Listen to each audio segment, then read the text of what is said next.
Welcome to City Services Monthly. I'm your host, Donnie Turlington. This month we're here at the Greensboro Science Center, and I'm joined by Glenn Dobrogos, who's the Center Director, and Chris Wilson, who's the Interim Assistant City Manager for the City of Greensboro. Thanks, guys, for joining us. Absolutely, yeah. We are here to talk about several things. The first of which is this public-private partnership that we have in the Greensboro Science Center, how important it is to the City of Greensboro. And then an exciting announcement that kind of came at the end of the summertime around the Battleground Parks District. So Chris, I'll kind of let you lead off, but from the City of Greensboro government perspective, talk about the importance of this property where we are today and sort of how the public-private partnership benefits the residents of Greensboro and how you see it benefiting us as a city as a whole. Wow, I tell you, Donnie, the public-private partnership is just awesome. For lack of a better term, it's awesome. This property is so significant, not just because of the Science Center, and we value that. It is a top tourist attraction here in Greensboro, in the region for that matter. But the property itself is significant. There's a lot of history around this property. Right next door we have the first federal park that celebrates one of the Revolutionary War battles in Guilford Courthouse Military Park. So that's significant. We've got Country Park, which is the very first park in Greensboro in 1934. So that's significant. All these facilities do great things for Greensboro and North Carolina for that matter. When you come here, you get an opportunity to see a zoo, a museum, learn about things, history, recreation. We have great sports venues here. We have opportunities to play tennis, baseball, football. It's an awesome place, particularly if you're somebody that's not from Greensboro and you want something to do. This is a great place to be. So with that being said, the fact that we have great partners in the National Park Service, we have great partners like Glenn and the good folks that run the Science Center here, and of course the many people that enjoy being here and being part of this atmosphere, I cannot say enough about it. Yeah. And Glenn, more specifically, I said we're at the Science Center, but we're in the Sci-Aquarium, the only inland aquarium here in North Carolina, and the penguins are right behind us, the shark tank is behind you. What a fabulous place you have here. Well, it's getting there. You know, we're early stages of growth and development. The Sci-Aquarium was really just phase one of a three-phase approach. But I'll tell you, going back to Battleground Parks District, when Chris brought this idea to me, I don't know, 6+ years ago, whatever it was, my initial reaction was, we have so much going on, why bother? But then when you actually look at the breakdown of the city connection, the private connection with us, the federal connection, and look around the country and you can't find anything else that has a federal park, a city park, a private entity that's also duly accredited by AZA and AAM, all in one location, then you start thinking, okay, this is truly special. It's a statewide attraction. It's a national potential attraction. And that's why we all believe the investment is critical here, because we're sitting on something that no one else can claim, certainly in the state of North Carolina, and we've researched it and we can't find much nationwide. So this is extra special. The Science Center part of it is certainly an element. We're that high visibility thing because we get to cheat and have animals and do all the things that, draw visitors on a regular basis from an AZA and an AAM standpoint. But now when you take it to the next level with the fusion of all these parks, it gets my board, our staff excited because it really is unique and exquisite even. And so we're hoping that this will move forward based on public input. So Glenn, for the residents who are watching this program and they haven't heard about what Battleground Parks District is all about and kind of what the vision of this is, talk about that a little bit. Well, I know Chris is a bigger part of the vision than I am, but the bottom line is that you've got, again, an entity that's an aquarium, a zoological park, and a museum, all accredited, sitting here, growing. We have 15 million plus in expansion still ahead of us.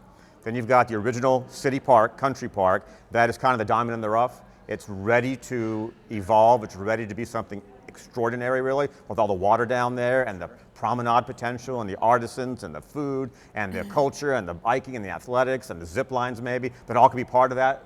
Then you got the federal park, which, one thing I think we miss in culture today is teaching good American history. Great American history took place literally 100 yards from us, probably right here. And to me, that is a message, a special message that we need to get out, not just to our students locally and our families, but that's a national message about economic development, cultural development, and ultimately making Greensboro a focal point for the state. Chris, you in your role for the city oversee Parks and Recreation, the libraries, Human Relations Department. Specifically with Parks and Recreation and libraries, though, you've got two major components of what influences the quality of life for residents here in Greensboro. Now we're talking about an economic development driver. I think the Science Center is already a driver, but we're talking about something that's much larger. How is that going to impact economic development, and is this something that's going to further put Greensboro on the map, not just for the state, but as Glenn just mentioned, nationally and regionally? Well, I mean, to be honest, economic development very much relies on quality of life. If you're looking to relocate a business here, I promise you, one of the things that you're looking for your employees or your business is quality of life. So let's talk about a day coming to the Battleground Parks District. It may be that I come over and I bring my family over, I have a picnic at Country Park, we ride the pedal boats, maybe we take in a sports game, but we come up the hill here and we come to the Science Center. I mean, just look around me right now. What an awesome opportunity. You come into an aquarium, which you would not expect to find inland. You get to go to a zoo, you see tigers, you see monkeys, you see all kinds of great things and animals that we don't see everywhere else in the state. And then maybe we take a ride, because we have shuttle buses, we have trams that go from one location to the other. I get on and I learn I get an interpretive tour about the Battle of Guilford Courthouse, which many people don't know. Yeah, that's right, Glenn. We had skirmishes on this property and Country Park. These are things that are awesome in terms of experience. So I get to come to a facility and do all that. So if I'm looking to come to Greensboro, maybe I'm traveling, I'm visiting family, maybe I'm on the way to somewhere else, I can stop and do that with my family. That's awesome. For our residents, in terms of the quality of life, what a cool experience. Where else can you go do that? There are elements of this in different places, but we've got 400 acres of all that in one place. So from where I sit, the quality of life experience helps us draw people into the area. Some of the things that we will do in the Battleground Parks District, event-based, sports, tourism-based, will bring people into the area. And when they get here, they're going to be pleasantly surprised because they see all these neat things they can do. So at the end of the day, you look at what is here, what can draw a person here, whether it be a business, a family, or just somebody visiting, and all of a sudden you got people that want to hang out in Greensboro. I want to eat here, I want to shop here. And my guess is some of the things that we're doing here are going to spur some other folks to be part of the excitement along this corridor, and that is economic development that we can get behind. Success breeds success. Absolutely. Absolutely. You recently had the opportunity to entertain elected officials, mayors, council members from all over the state when Greensboro played host to the North Carolina League of Municipalities, and this was one of the places that you brought a big contingent of folks. What was that tour like, and what was the reaction of some of those folks?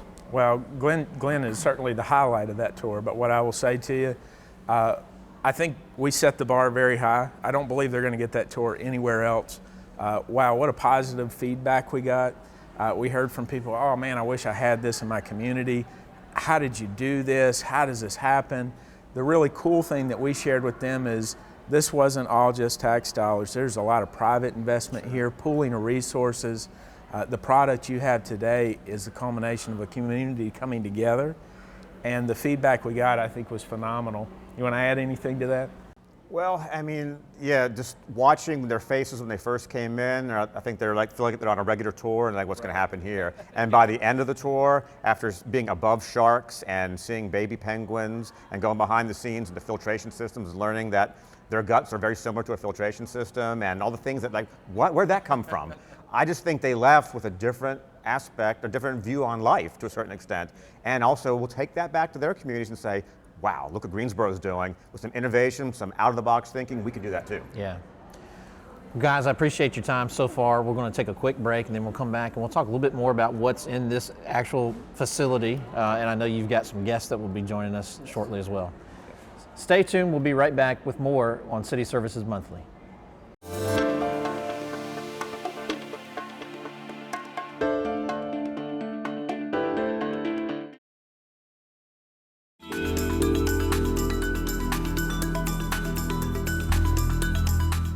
Welcome back to City Services Monthly. We are here at the Greensboro Science Center, and most specifically the Psyquarium. Glenn, you've got some special guests that you're going to introduce to our residents, and there's one in particular that is special to you. Tell the story. I do. Now, 'tis the season, it's fall, people get in that creepy crawly mood when it's near Halloween. And one of my personal favorite animals on the planet, which maybe people might think I'm crazy, is the hognose snake. As a young child, I experienced one of these for the first time, and I just thought, you look at it, it really does have the kind of a nose of a pig. It has the coloration pattern, to a certain extent, of a rattlesnake. It's got incredibly cool adaptations for survival. Number one, it eats toads. I mean, toads are toxic to most other creatures. When you mess with it, which you shouldn't do, you're a highly trained professional. Highly trained professional. A wild one will roll over and play dead. How does it know that? It just lies there. And if that doesn't work and you mess with it, it does other things, but I won't talk about that live on TV. But it doesn't smell good, I can tell you that right now. I think it's an amazing animal that, when you're a little kid and you see one, and you go back and you read about it, and you find out this is how it survives, and has survived for an awfully long time, it amazed me. So that started my generation of going to the creek and looking under rocks and all the cool things we used to do as kids. And that's what we're hoping to do here. Inspire people to think a little more, to engage themselves, to have sparks of knowledge that go, that is cool, I want to potentially do that. Sure. So all the elements of our growth and expansion out here are really designed to open up windows of opportunity, particularly for young people, but also older people that just don't necessarily get it, and we become so separate from the environment the older we get. We have children come through here don't know where eggs come from and don't know where the food they're eating comes from, that kind of stuff, and that's just foreign at my age, but it's becoming more and more separate from life and culture, and we want to bring that back in small ways. Yeah. What's so great, I've got a 3-year-old developing mind at home, and he comes here, and every time he comes he learns something new, and it's like it's his first time all over again. So that's the special thing, and he's 3, and I'm much older than that, and I feel the same way every time I come. I see something different or in a different way, or I'd like to go see the two-headed turtle and those sorts of things, the fun stuff that you have here. Again, it sparks interest, and we're the same way as a staff. Every day we learn something new. We didn't really know how to rear penguins here, but now we have 2 beautiful babies. We're getting ready, actually right through that hallway right behind us here, to expand an entirely new 5,000 square foot ocean gallery with fish and diversity from all over the world, cold water and warm water. We know how to do that, but some of these species we've never worked with before, like the fishing cats, that's a new one for North Carolina and Greensboro. So we're learning all the time as well. It's very important because, not only are we learning, we're teaching people how to be more involved in conservation, education, mind, all that kind of stuff, but it's a mutual effort. They're supporting us, we're helping build it together in a public-private partnership. We're all making it work, and ultimately, bringing something to Greensboro that's truly special, we hope. So for folks that are watching at home, you're a highly trained professional as well. Folks may not realize that about you, but you've grown up around animals and other things. I did. Actually, it's one of the passions that brought me into the business. I love working with people, but I love working with animals too. Early in my career, I was an environmental educator. So I've worked with guys like this quite a bit. I've worked with many indigenous animals here in the area. Now, I grew up in Randolph County, so we had to be a little more careful about snakes. We had more venomous snakes there. But yeah, this is old hat for me. I still love it to this day. I can honestly say that some of the things that we do in terms of environmental education, I still very much am a fan of and get involved in. So this is awesome. I love being here and I love being part of this. But as we talk about environmental education, talk about the EcoBus. The EcoBus is an awesome, awesome opportunity to do exactly what Glenn was talking about, which is teach people about the environment around them. One of the challenges, though, is sometimes people have a hard time getting to a place like the Science Center. Now, we do a great job of getting people over on buses, but sometimes that's not enough. So we took what was the old Reading Railroad library bus and converted it into what's now called the EcoBus. ECO stands for Engaging the Community Outdoors. And that bus has been completely converted, so when you get on the bus now, you will see animals, much like my friend here. You will see demonstrations and displays that teach you about the vegetation that's indigenous to the area. It's always equipped with an environmental educator. We always have some presence of resource material there from the libraries as well, so you can learn more about it. But we'll pull up to your neighborhood park, we'll pull up to your school, and we'll get out. And of course, when you get out with something like this, everybody wants to know what's going on. But it's our opportunity to talk to you about the environment that's around you and why it's important to take care of it.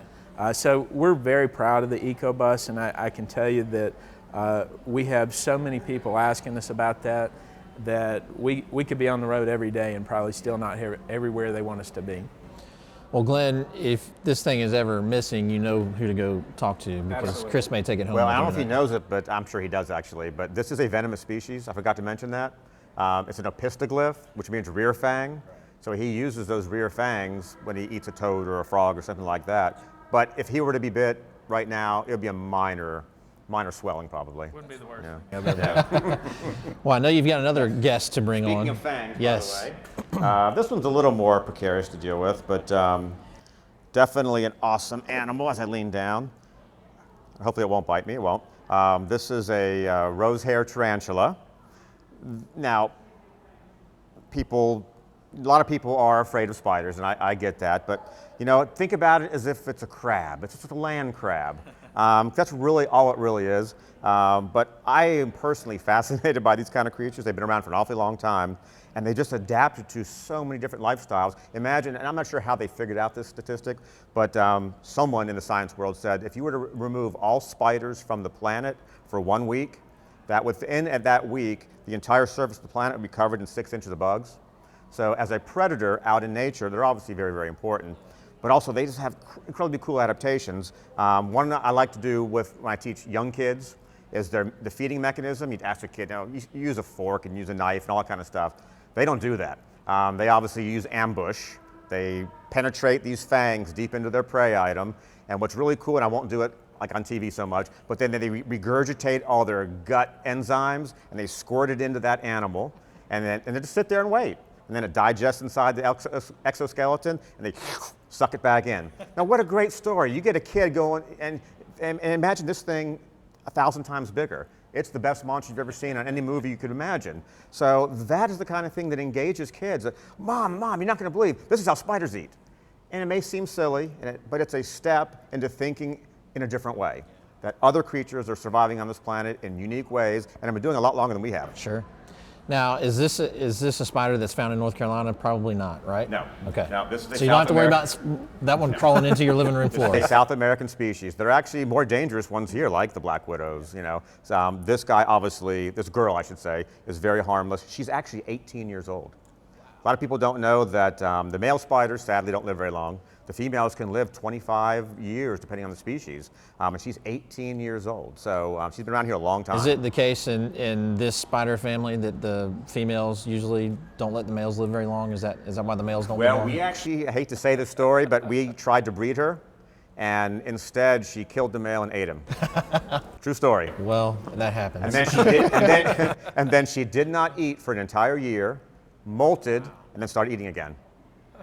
That's a weird way to live, but that's how they survive. That is amazing. Yeah, it really is. So in addition to the snakes and the spiders, there's also a lot of really cool stuff here. If people have not been in the Psyquarium, again, we've talked about the penguins are right behind us, the shark tank that's over there.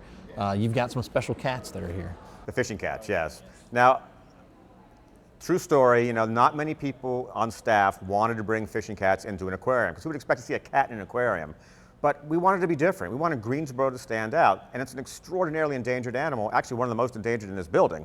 So the idea was bring cats in and be one of 14 facilities nationwide breeding this endangered species. They've been wiped out in Pakistan, they've been wiped out in Afghanistan, they're now doing okay in Southeast Asia, but their populations have declined dramatically, just like these penguins behind us. And so we wanted, just imagine now, maybe 6 months from now, to be able to say we've bred fishing cats, Asiatic fishing cats, and that now we part of that gene pool nationwide, internationally, to hopefully someday repatriate those animals back to the wild. So that's a pretty cool thing for a relatively small city and small facility to be doing, and that's true for everything. The penguins, same thing. Their populations have declined 50% in 30 years, probably because of overfishing.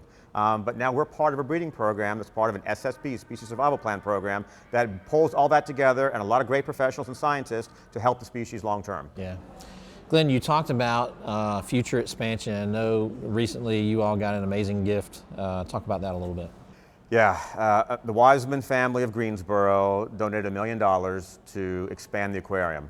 Fish conservation ocean ecology is very important to their family. And so they wanted us to expand this really cool facility. So right down that hallway behind us, we're going to be adding 5,000 square feet. It's going to be half cold water, Pacific animals, half warm water, Atlantic and other warm ocean animals.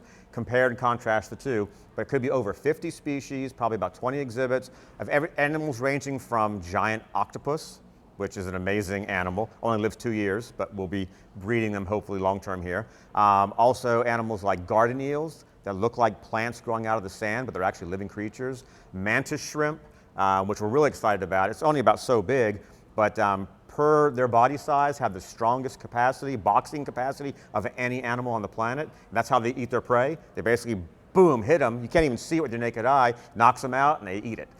Those are the kinds of animals, a giant Indo-Pacific tank, and so much more. So now the Psyquarium experience, which is very mammal and bird and shark oriented right now, becomes oceanic oriented. So it's a huge advantage to us. And also this facility brought in record numbers.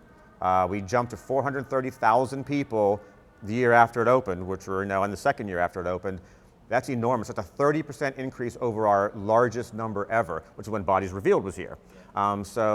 And on top of that, we have 15 million more in expansion, renovating the old parts of the museum behind us, and then doubling the size of the zoological park outside with signature animals like okapi and cassowary and mandrills, all themed on color adaptation and camouflage in wooded environments. So we have 5 to 6 years of constant growth ahead of us, and you know, if we can land permanently at 500,000 plus people coming every year, we'll far exceed the estimations of our economic impact assessment, which guaranteed about $25 million per year of spending here in Greensboro because of us being here.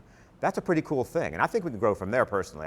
We don't want to set our expectations too low or too high, but we know that we're sitting on a gold mine, plus with the BPD project, everyone needs to break out of their box, whether it's the citizens, the leaders, the politicians, our staff, our board, if they're in a box, and realize the potential of this broader project. It is stunning, and that's the only way to describe it. Yeah. Chris, talk a little bit about the financial relationship between the city and the Science Center. A lot of folks may not realize how the city is involved there, and on top of that, how gifts like what the Wisemans just offered benefit the city as well. Right. Well, the city does provide, first of all, we own this facility. Now the greatness is because of Glenn and his staff, and we do provide some financial support. At the same time, it is incredible the amount of community support that comes back into this facility. So in large part what you see, we were very fortunate to have a successful bond that put some of the facilities in play, but many of the things that you see in the Science Center are privately funded. One of my favorites is the maned wolf display. Yeah. That was privately funded. 100% awesome opportunity. I, in my lifetime, had never seen that, and we would not have been able to see it if it hadn't been for the generosity of this community. So it is truly one of the relationships that I think, particularly as we have people come in, that they're marveled at, that we have this much community support, city support, and then a phenomenal nonprofit staff that makes all of this come to life. So we're very, very proud of that. Well, Glenn, again, thank you for letting us come into your fine facility here. Tell everybody where they can find you and how they can get tickets to come in. Well, we're right up Lawndale Drive, 4301 Lawndale. Go to our website, greensboroscience.org. It's easy to find us. And again, not just a facility to walk through. We have live programs, an Omnisphere Theater, children's programs, camps for Lego, robotics downstairs. We try to diversify our experience in a lot of ways. And so, again, greensboroscience.org, and everything you want to know about us right there on that website. And coming soon, Skywell. Great, thank you. Yes, April 15th of next year. We're moving from regular tourism, if you want to call it that, to adventure tourism. Yeah. 59 feet in the trees, theming on animal adaptations. So you, your family, your parents, your grandparents, anybody can be 30 feet in the sky, getting physically fit, but also having a great time. And you're not going to fall off no matter what. It's a double belay system. It's impossible to fall off. That's right. So no worries, you're not going to fall in the tiger pit. Just you're fine. Good. Yeah. Well, gentlemen, thank you again so much for joining us. We really appreciate it. Loved it. All right. That's all the time we have for this month's City Services Monthly, but be sure to tune in next month. We'll have new guests and be talking about more opportunities for you as residents to come out and enjoy everything that Greensboro has to offer.